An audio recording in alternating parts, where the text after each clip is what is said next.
नमस्कार दर्शक बंधु आपण को आम चैनल को स्वागत।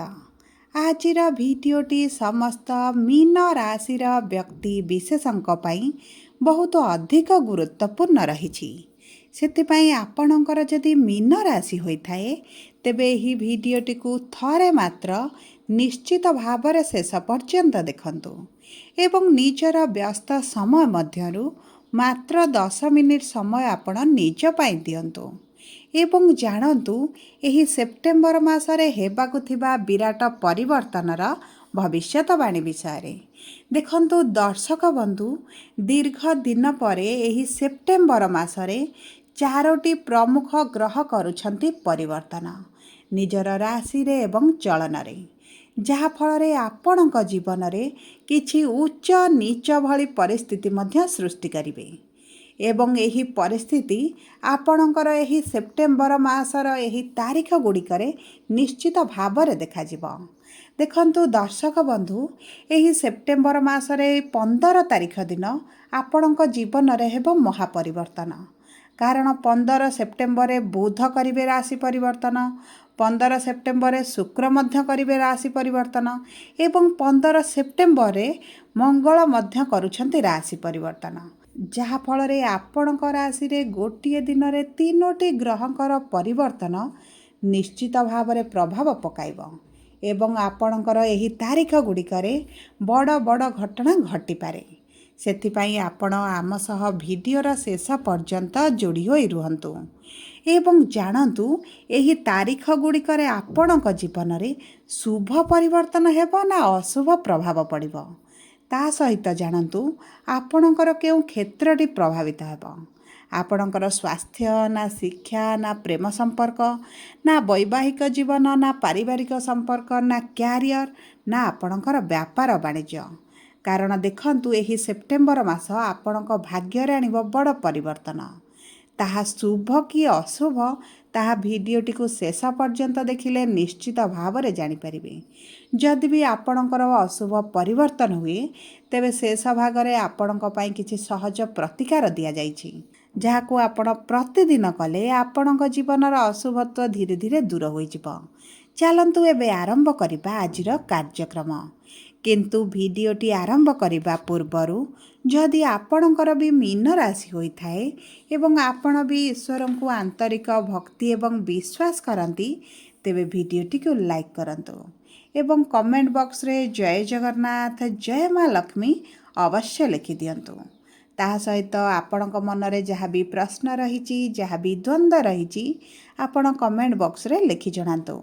आमे आपणक प्रश्नर उत्तर देबा पाई यथा संभव प्रयास करिबु। देखंतु विलंब हेले मध्य आपणक प्रश्नर आमे निश्चित उत्तर देबु। ता सहित दर्शक बंधु आम सह जोगाजोग करिबा पाई भिडियोर मध्य भागरे एक व्हाट्सएप नंबर टिए दिया जाइछि जो नंबर साहाय्य आपण आम सह जोगाजोग करी निजर नूतन कुंडली प्रस्तुत करि परिबे, कुंडली विश्लेषण कराई परिबे किंबा आपणकर चाकरी विवाह व्यवसाय प्रेम संपर्क को नहीं किछि समस्या रही ताहार सहजरे समाधान करि परिबे। सेथिपाई आपण आम सह जोड़ी होई रुहंतु व्हाट्सएप नंबर माध्यम आम सह जोगाजोग करंतु। एबे आसंतु जानिबा एही सेप्टेम्बर मास प्रारंभरू आपणक राशि रे नवग्रहंकर स्थितिटी किभळे रहइबो। देखंतु आपणकर प्रथम गृह रे शनि, चतुर्थ गृह रे देवगुरु बृहस्पति, पंचम गृह रे शुक्र, षष्ठ गृह रे सूर्य केतु एवं बुध, सप्तम गृह रे मंगल एवं द्वादश गृह रे राहु विराजमान करिसंती जहा फल रे सेही गृह गुड़िकरे सेमानंकर प्रभाव अधिक रहिबो। तेबे सर्वप्रथमे आसंतु जानिबा आपणकर स्वास्थ्यटी किभଳି प्रभावित हेउछि। देखंतु आपणकर प्रथम गृह रे शनि विराजमान होइछंती ता सहित षष्ठ गृह जेतु रोगर गृह एवं सेही गृह रे सूर्य केतु एवं बुध 3टी ग्रह विराजमान होइछंती ଯାହାଫଳରେ ନିଶ୍ଚିତ ଭାବରେ ଆପଣଙ୍କ ସ୍ୱାସ୍ଥ୍ୟରେ ଆପଣ ପ୍ରଭାବ ଦେଖିବେ। ସର୍ବପ୍ରଥମେ ଦେଖନ୍ତୁ, ଆପଣଙ୍କର ପ୍ରଥମ ଗୃହରେ ଶନି ବିରାଜମାନ ହୋଇଥିବାରୁ ଆପଣଙ୍କର ମାନସିକ ସ୍ତରଟି ପ୍ରଭାବିତ ହେବ। ଆପଣଙ୍କର ମାନସିକ ଚିନ୍ତା ବଢ଼ିପାରେ, ଆପଣ ଦୁଶ୍ଚିନ୍ତା ଭିତରେ ରହିବେ, ଆପଣଙ୍କ ମନରେ ଅସନ୍ତୋଷ ରହିବ। ଆପଣ ଯେକୌଣସି ଏକ କଥାକୁ ନେଇ ବହୁତ ଗୁରୁତର ଭାବରେ ଚିନ୍ତା କରି ଆପଣ ମାନସିକ ସ୍ତରରେ ଦୁର୍ବଳ ହୋଇପଡ଼ିବେ ଏବଂ ଆପଣଙ୍କର ଶାରୀରିକ ସ୍ୱାସ୍ଥ୍ୟ ମଧ୍ୟ ପ୍ରଭାବିତ ହେବ। ଯାହାଫଳରେ ଆପଣ ଚେଷ୍ଟା କଲେ ମଧ୍ୟ ଆପଣଙ୍କ ସ୍ୱାସ୍ଥ୍ୟରେ ଏତେଟା ପରିବର୍ତ୍ତନ ଆଣିପାରିବେ ନାହିଁ। ତେଣୁକରି ଆପଣଙ୍କର ପ୍ରଥମେ ମାନସିକ ସ୍ୱାସ୍ଥ୍ୟ ଉପରେ ଧ୍ୟାନ ଦେବାକୁ ପଡ଼ିବ। ଆପଣ ପ୍ରତିଦିନ ଯୋଗ ପ୍ରାଣାୟାମ କରିବା ନିଶ୍ଚିତ ଭାବରେ ଆରମ୍ଭ କରନ୍ତୁ, କାରଣ ଶନି ଆପଣଙ୍କ ଚନ୍ଦ୍ରମାକୁ ପ୍ରଭାବିତ କରୁଛନ୍ତି ଏବଂ ତା ସହିତ ଆପଣଙ୍କର ଷଷ୍ଠ ଗୃହରେ ସୂର୍ଯ୍ୟ, କେତୁ, ବୁଧ ବିରାଜମାନ ଅଛନ୍ତି। ଆପଣଙ୍କର ଋତୁକାଳୀନ ସମସ୍ୟା କିଛି ଦେଖାଯିବ ନାହିଁ, କାରଣ ସୂର୍ଯ୍ୟ ଆପଣଙ୍କର ରୋଗ ପ୍ରତିରୋଧ ଶକ୍ତିକୁ ବୃଦ୍ଧି କରିବେ, ଯାହାଫଳରେ ଥଣ୍ଡା, ଜ୍ୱର, ଖାସ, ସର୍ଦ୍ଦିରୁ ଆପଣଙ୍କୁ ଏତେଟା ହେବାର ସମ୍ଭାବନା କମ୍ ରହୁଛି। ତା ସହିତ ଆମେ ଯଦି ଦେଖିବା, ଆପଣଙ୍କର ଗଳା, ପାଟି କିମ୍ବା ଦାନ୍ତରେ ସମସ୍ୟା ଦେଖା ଦେଇପାରେ। ଆପଣଙ୍କର ଯଦି ପୂର୍ବରୁ କିଛିଟା ଦାନ୍ତରେ ସମସ୍ୟା ଅଛି, ତେବେ ଡାକ୍ତରଙ୍କ ସହ ଯୋଗାଯୋଗ କରିନିଅନ୍ତୁ, ନଚେତ୍ ଆପଣଙ୍କ ସମସ୍ୟା ଟିକେ ବଢ଼ିପାରେ। ତା ସହିତ ଯଦି ଆମେ ଦେଖିବା, କେତୁ ଯେହେତୁ ଆପଣଙ୍କର ଷଷ୍ଠ ଗୃହରେ ବିରାଜମାନ ହୋଇଛନ୍ତି, ଆପଣଙ୍କର ମୁଣ୍ଡ ବ୍ୟଥା ଭଳି ସମସ୍ୟା ମଧ୍ୟ ଦେଖା ଦେଇପାରେ।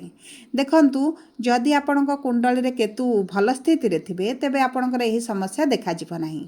ଯଦି ଆପଣଙ୍କର କୁଣ୍ଡଳୀରେ କେତୁ ନୀଚ ଥିବେ, ତେବେ ଆପଣଙ୍କ ମୁଣ୍ଡ ବ୍ୟଥା, ମୁଣ୍ଡରେ ସମସ୍ୟା, ଏହିଭଳି ଛୋଟ ଛୋଟ ସମସ୍ୟା ଆପଣଙ୍କର ଦେଖା ଦେଇପାରେ। ସେଥିପ୍ରତି ମଧ୍ୟ ଆପଣଙ୍କୁ ଟିକେ ସଚେତନ ରହିବାକୁ ପଡ଼ିବ। ଯଦି ଆମେ ଦେଖିବା ଆପଣଙ୍କର ଶିକ୍ଷା କ୍ଷେତ୍ରକୁ, ତେବେ ଶିକ୍ଷାର ଗୃହ ହେଉଛି ଆପଣଙ୍କର ପଞ୍ଚମ ଗୃହ ଏବଂ ପଞ୍ଚମ ଗୃହରେ ଶୁକ୍ର ଆପଣଙ୍କର ଚତୁର୍ଥ ରାଶିରେ କର୍କଟ ରାଶିରେ ବିରାଜମାନ ହୋଇଛନ୍ତି, ଯାହାଫଳରେ ଆପଣଙ୍କ ଶିକ୍ଷା କ୍ଷେତ୍ରରେ ଥିବା ସମସ୍ୟା ଧୀରେ ଧୀରେ ଦୂର ହୋଇଯିବ। ଯଦି ଆପଣ ସରକାରୀ ଚାକିରିର ଯୋଜନାରେ ଅଛନ୍ତି, ସରକାରୀ ଚାକିରି ପାଇଁ ପରୀକ୍ଷା ଦେଉଛନ୍ତି, ଇଣ୍ଟରଭ୍ୟୁ ଦେଉଛନ୍ତି, ଏଣ୍ଟ୍ରାନ୍ସ ଦେଉଛନ୍ତି, ତେବେ ମନେ ରଖନ୍ତୁ, ଆପଣଙ୍କ ପାଇଁ ଏବେ ବହୁତ ଭଲ ଯୋଗ ବନୁଛି, କାରଣ ଗୁରୁ ଆପଣଙ୍କ ଚତୁର୍ଥ ଗୃହରେ ବିରାଜମାନ ହୋଇଛନ୍ତି। ତା ସହିତ ସୂର୍ଯ୍ୟ ଆପଣଙ୍କର ଷଷ୍ଠ ଗୃହରୁ ଏହି ସପ୍ତମ ଗୃହକୁ 16 ତାରିଖ ଦିନ ଗୋଚର କରିବେ। ତେଣୁକରି ଯେଉଁ ବ୍ୟକ୍ତିମାନେ ସରକାରୀ ଚାକିରି ପାଇଁ ପ୍ରିପେୟାର ହେଉଛନ୍ତି, ସେମାନଙ୍କ ପାଇଁ ସବୁଠାରୁ ବହୁତ ଭଲ ସମୟ ଆସୁଛି। କିନ୍ତୁ ସର୍ବୋପରେ ଦେଖନ୍ତୁ, ଆପଣଙ୍କ କୁଣ୍ଡଳୀରେ ସରକାରୀ ଚାକିରିର ଯୋଗ ଅଛି ବା ନାହିଁ, ତାହା ସବୁଠାରୁ ଗୁରୁତ୍ୱପୂର୍ଣ୍ଣ। ଯଦି ଆପଣଙ୍କ କୁଣ୍ଡଳୀରେ ସରକାରୀ ଚାକିରିର ଯୋଗ ବନୁନଥାଏ, ତେବେ ଆପଣଙ୍କ ପରିଶ୍ରମର ଫଳ ଆପଣଙ୍କୁ ନ ମିଳିପାରେ। ଯଦି ଆପଣଙ୍କର ସରକାରୀ ଚାକିରିର ଯୋଗ ବନୁଛି, ତେବେ ଏହି ସମୟ ମଧ୍ୟରେ ଆପଣଙ୍କ ଚାକିରି ହୋଇଯିବାର ବହୁତ ଅଧିକ ସମ୍ଭାବନା ଅଛି।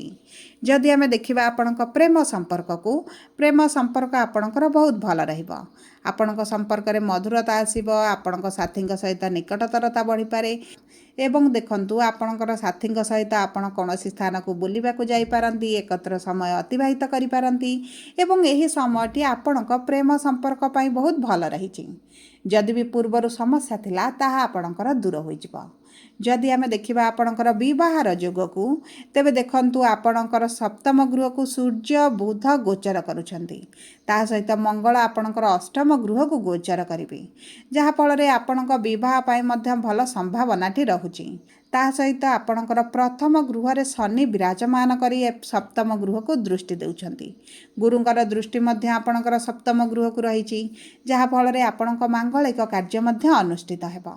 ଯଦି ଆପଣଙ୍କର ମୀନ ରାଶି ହୋଇଥାଏ ଏବଂ ଆପଣ ବିବାହ ପାଇଁ ଯୋଜନା କରୁଛନ୍ତି, ତେବେ ଆପଣମାନଙ୍କ ପାଇଁ ଭଲ ସମୟ ଆସୁଛି।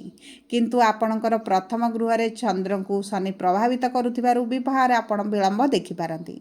କିନ୍ତୁ ଦେଖନ୍ତୁ, ଆପଣଙ୍କ କୁଣ୍ଡଳୀରେ ବିବାହ ପାଇଁ ଦୁଇଟି ଗ୍ରହ ହେଉଛନ୍ତି ସବୁଠାରୁ ଗୁରୁତ୍ୱପୂର୍ଣ୍ଣ, ଗୁରୁ ଏବଂ ଶନି। ଯଦି ଆପଣଙ୍କ କୁଣ୍ଡଳୀରେ ଗୁରୁ ଶନି ଭଲ ସ୍ଥିତିରେ ଅଛନ୍ତି, ତେବେ ଆପଣଙ୍କର ବିବାହ ନିଶ୍ଚିତ ଭାବରେ ହୋଇଯିବ।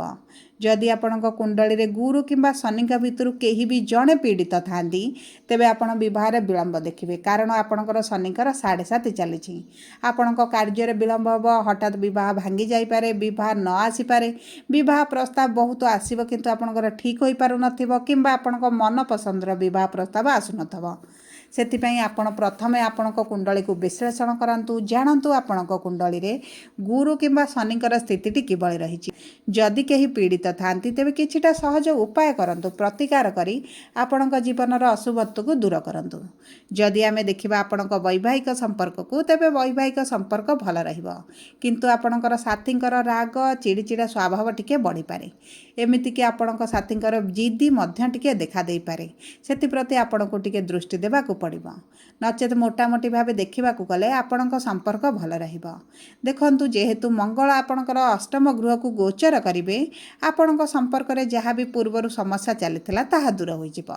ଯଦି ଆମେ ଦେଖିବା ଆପଣଙ୍କର କର୍ମକ୍ଷେତ୍ରକୁ, ତେବେ କର୍ମର ଗୃହର ସ୍ୱାମୀ ହେଉଛନ୍ତି ଦେବଗୁରୁ ବୃହସ୍ପତି, ଯିଏ ଆପଣଙ୍କର ଚତୁର୍ଥ ଗୃହରେ ବିରାଜମାନ କରି ଆପଣଙ୍କର ଦଶମ ଗୃହକୁ ଦୃଷ୍ଟି ଦେଉଛନ୍ତି। ତେଣୁକରି ଦେଖନ୍ତୁ, ଯଦି ଆପଣଙ୍କ କର୍ମକ୍ଷେତ୍ରରେ ଆପଣ କର୍ମର ସନ୍ଧାନରେ ଅଛନ୍ତି, ଚାକିରି ପାଇଁ ଚେଷ୍ଟା କରୁଛନ୍ତି, ତେବେ ଆପଣଙ୍କର ଚାକିରି ନିଶ୍ଚିତ ଭାବରେ ହୋଇଯିବ। ଯଦି ବି ପୂର୍ବରୁ ଆପଣ କର୍ମକ୍ଷେତ୍ରରେ ଅଛନ୍ତି, ତେବେ ଆପଣଙ୍କ କର୍ମକ୍ଷେତ୍ରରେ ଗୁରୁତୁଲ୍ୟ ବ୍ୟକ୍ତି ଆପଣଙ୍କୁ ସହାୟକ କରିବେ, ଆପଣଙ୍କୁ କର୍ମକ୍ଷେତ୍ରରେ ସାହାଯ୍ୟ କରିବେ। ଆପଣଙ୍କର ଯେଉଁ କାରଣରୁ ଟାର୍ଗେଟ୍ ପୂରଣ ହୋଇଯିବ, ଆପଣଙ୍କ ଉଚ୍ଚ ଅଧିକାରୀଙ୍କ ଠାରୁ ସମ୍ମାନିତ ହୋଇପାରନ୍ତି। ଆପଣଙ୍କ କର୍ମକ୍ଷେତ୍ର ପାଇଁ ସବୁଠାରୁ ଭଲ ସମୟ ରହିଛି। ଯଦି ବି ଆପଣ ଏହି ସମୟ ମଧ୍ୟରେ ବିଦେଶ ଯାତ୍ରା କରିବା ପାଇଁ ଚାହୁଁଛନ୍ତି, ତାହା ମଧ୍ୟ ଆପଣଙ୍କ ପାଇଁ ସଫଳ ହେବ, କାରଣ ରାହୁ ଆପଣଙ୍କ ଦ୍ୱାଦଶ ଗୃହରେ ବିରାଜମାନ କରି ବିଦେଶ ଯାତ୍ରା କରିବାର ଯୋଗ ମଧ୍ୟ ବନାଉଛନ୍ତି। ଯଦି ଆମେ ଦେଖିବା ଆପଣଙ୍କ ବ୍ୟବସାୟକୁ, ତେବେ ଦେଖନ୍ତୁ ଆପଣଙ୍କ ବ୍ୟବସାୟ ମଧ୍ୟ ବହୁତ ଭଲ ରହିବ, କିନ୍ତୁ ଯେହେତୁ ଆପଣଙ୍କର ଶନିଙ୍କର 7.5 ଚାଲିଛି, ବ୍ୟବସାୟରେ ଆପଣ କିଛି ନା କିଛି ସମସ୍ୟା ନିଶ୍ଚିତ ଭାବରେ ଦେଖୁଥିବେ। ଏବଂ ଦେଖନ୍ତୁ, ଏହି ସମସ୍ୟା ଦେଖାଯିବାଟି ସ୍ୱାଭାବିକ, କାରଣ ଆପଣଙ୍କର 2.5 ବର୍ଷ ଯାଏଁ ଶନି ଆପଣଙ୍କ ଚନ୍ଦ୍ରମାଙ୍କ ଗୃହରେ ରହିବେ, ଯାହାଫଳରେ ଆପଣଙ୍କୁ ବ୍ୟବସାୟ ନହେଲା ଭଳି ପରିଲକ୍ଷିତ ହୋଇପାରେ, ବ୍ୟବସାୟରେ ଲାଭ ନହେଲା ଭଳି ଲାଗିପାରେ, କିମ୍ବା ଆପଣଙ୍କ ବେପାର ହେଉନାହିଁ ବୋଲି ଆପଣ ଅନୁଭବ କରିପାରନ୍ତି।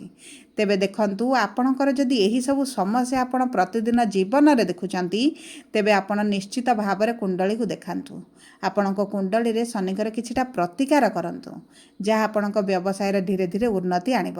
ସବୁ ପରେ ଦେଖନ୍ତୁ, ଆପଣଙ୍କ ଜୀବନର ଅଶୁଭତ୍ୱକୁ ଦୂର କରିବା ପାଇଁ ଆପଣ ପ୍ରତିଦିନ ଶନିଙ୍କର 7.5 ଥିବା ପର୍ଯ୍ୟନ୍ତ ଶନିଙ୍କର ବୀଜ ମନ୍ତ୍ର 108 ଥର ପାଠ କରନ୍ତୁ।